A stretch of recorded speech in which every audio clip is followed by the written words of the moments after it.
I go on these sort of mom groups, and it's really, really common to see women go, my gums are bleeding all through my pregnancy. My teeth are terrible post-pregnancy. Yep. I got gingivitis. I never had problems, but now I'm having problems. Yep. From your understanding, why is this happening? Right. So if a mom never had gingivitis, so gingivitis is bleeding gums, it's early signs of gum disease. Okay, that's our kind of our telltale sign. You can argue with a lot of other things, whether your gums bleed or not during floss. There's no arguing with that. So they either do or they don't. So that tells you a lot.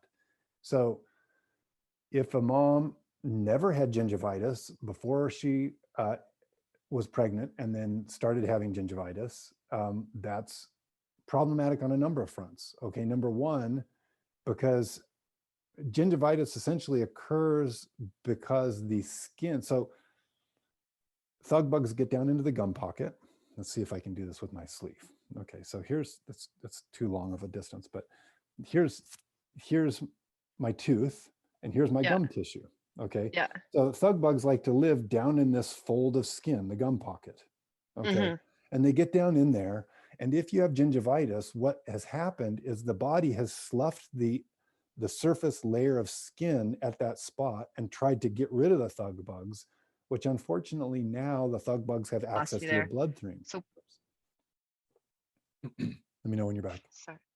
Yeah. So you had your sleeve up and you were saying, so the thug bugs get down in there. What happens when that happens? Right. So thug bugs get down into the gum pocket, down along the gum line. And what happens then is the body looks to slough them out and inflammation occurs. They create an immune response there. It gets inflamed. And then unfortunately, the thug bugs then have access to our bloodstream. Okay, so that's not good for you or your baby. Okay, but it's not something to like totally, oh my God, everything's, the sky is falling about either. I don't want to freak any mom out right now. That's like, my gums bleed and what the heck? There's a lot you can do. Okay, so you got to stop the infection. You got to, disrupt and disorganize the bugs in those pockets where you're seeing bleeding. Okay, now if a mom didn't have bleeding gums, but now does, more than likely what happened is she was inoculated earlier on. Her immune system was doing well. And then she became pregnant. What happens? Well, you know this better than I do, Elena, that human bodies are hardwired. When a woman becomes pregnant, her system will rob her body to give to the baby. Okay, Absolutely. So you've got to be doubling up on your support time, nutritional and every other type of support during that time, because you are inherently going to take a drawdown on your immune system as your body's like dumping as best as it can to support this child.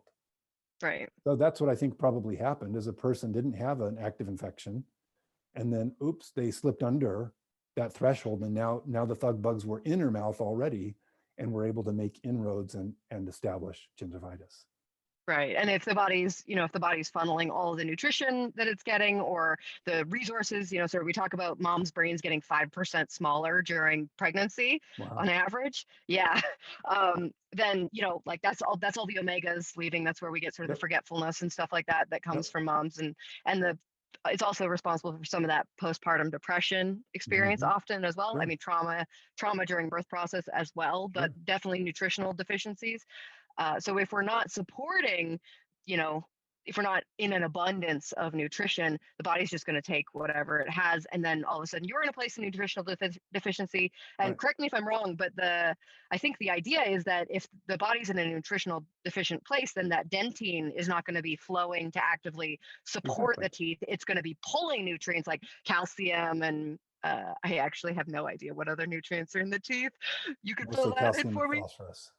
Yeah. Thank you.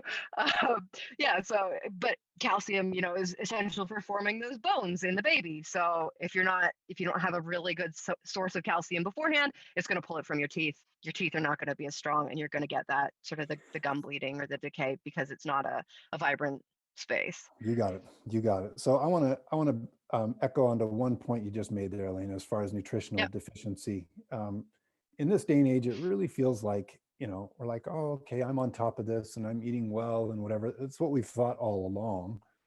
Susan and I were joking around with some friends yesterday about like, yeah, we thought we were doing right when we were like eating a fructose and hordes of tofu and stuff like, oh, wait, this is not necessarily what we want to be going. Anyway, so my point is that if we look at the work of Dr. Weston Price, which I'm sure your community is aware of by now, here's what I drill down. One of the main nuggets of information that I take away from Dr. Price's work is this. Indigenous peoples living on their indigenous diets ate 10 times the fats and 4 times the minerals than average industrialized peoples in the 1930s. Now, mind you, that was before the low fat propaganda blitz hit the scene. That's when our grandparents were eating butter all day long and stuff like that, right? So they were eating fat.